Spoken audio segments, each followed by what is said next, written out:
So this is a really horrific statistic, and if you have daughters, you need to listen to it. Nearly 3 in 5 teenage girls feel persistent sadness. Now, this is as of 2021. It is double the rate of boys, and 1 in 3 girls seriously considered attempting suicide. This is according to the data that was recently released by the CDC. Joining us on the Kogo News Live Line, licensed professional counselor, founder of the Brain Performance Center, Leigh Richardson. Good to have you back, Leigh.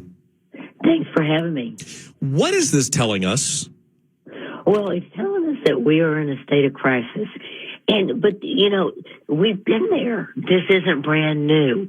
But before the pandemic, 1 in 4 Americans over the age of 12 suffered from a mental health or a substance abuse problem. So this has been around us. It's time that we've got to start to pay attention. So what is, first of all, causing this very specifically with girls, because this is a dramatic increase?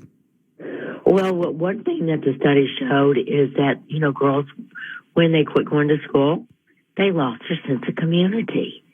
And they lost their social connectedness, being able to connect socially, and those healthy relationships. And that certainly impacts mental health. And I think it manifests differently in girls than it does boys. Boys get more irritable and more aggressive, and girls get more sad and more down. Okay, let's switch gears, Leigh, because you are a licensed professional counselor. And, Senator Fetterman, we've been talking about how he was recently hospitalized for severe depression. What does this do to someone, a diagnosis like this? Well, he's experienced depression before in his life, or according to the information. And, he's a public figure, and he went through and he suffered a stroke. And 1/3 of the people, after they have a stroke, suffer some depression. So it's not that unusual. But it certainly is. I admire him for facing it publicly and admitting that he needs help, because it goes, mental health goes with physical health. And when you go through the stroke, it's going to affect the way your brain works. And it can change the chemical interactions in the brain. So I think that he is doing exactly what he needs to do, not only for himself, but for as a public figure. When you stand up and you make a statement, there are other people that look at that and go, wow, if it's okay for him to not be okay, maybe it's okay if I'm not okay.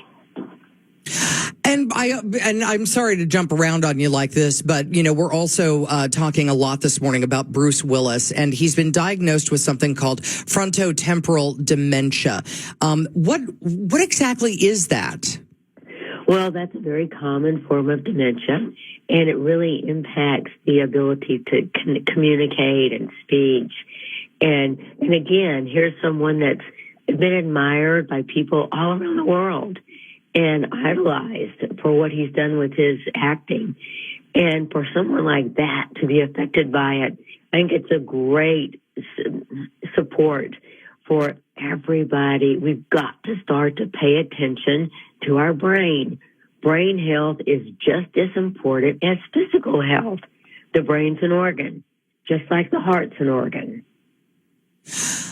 All right, Leigh Richardson, who is a professional licensed professional counselor, I should say, and founder of the Brain Performance Center. Get better. It sounds like you have a pretty nasty virus going on. I have a cold, that is for sure. Take care of yourself, Leigh. Thank you so much. Been there, done it. Yeah. Oh, it's awful.